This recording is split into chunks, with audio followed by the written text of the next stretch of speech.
had a boom mic that close to my nose. I know. And do you want my eyeline to the camera? No, to her. Great. We have scene 3, take 2, Mark. Start talking, stop HIV. Act against AIDS. Protect yourself and your partner. Inicie la conversación. Detenga el VIH. There are more HIV prevention options than ever before. Start talking. So today we're going to be filming Start Talking, Stop HIV. We are talking about HIV. What's really going on among gay men of color and transmasculine folks. I want to contribute to the conversation. Because for a long time, HIV and homosexuality were coupled. There's still a huge stigma around HIV that has gotten slightly better, but it's still there. As someone who's HIV positive, we're not sick, we're not dying, we're not dirty. Usually if HIV is talked about, it's shaming, it's a lot of misinformation. I think that makes people afraid to talk about it, which means they're afraid to have any sort of conversation, even moving forward positively, which needs to change.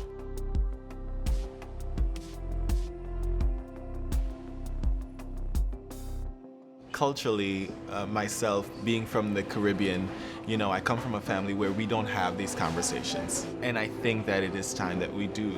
It's only going to be better if we start having these conversations. Having conversations with people could be difficult because it's completely new for them. My parents have had an interesting time with a very out, proud gay son. I've been positive for just over 10 years.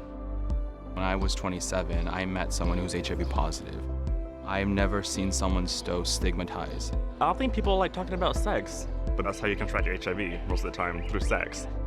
That's something that really leaves somebody vulnerable, especially when you're in a high-risk population, such as a gay male. I know, speaking from my experiences as a trans person of color, a lot of trans spaces are kind of dominated by white trans people. And it just makes us feel extremely isolated, you know, on top of everything else. If not a lot of people are acknowledging your gender identity or your sexual identity, you yourself might start to internalize that and keep it under wraps, and as a result, not want to seek out resources. I want people to not be uncomfortable. You know, I want people to not be ashamed. We have more tools at our disposal now to protect ourselves from HIV than we have at any point ever. So in the past, I dated someone who was HIV positive, and the moment I made up my mind that knowing was better than not knowing, everything just kind of became easier for me. I talk to my friends about HIV prevention because I'm on PrEP.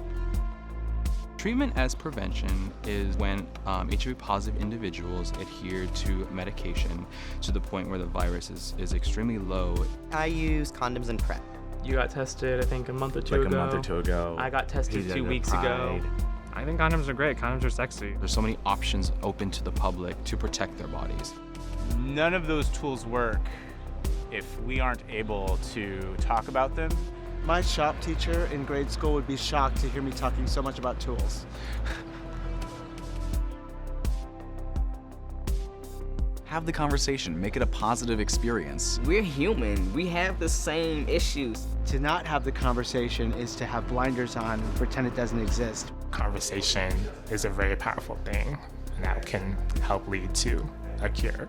Join the conversation about testing, your status, condoms, PrEP, and medicines that treat HIV. Learn more at cdc.gov/starttalking.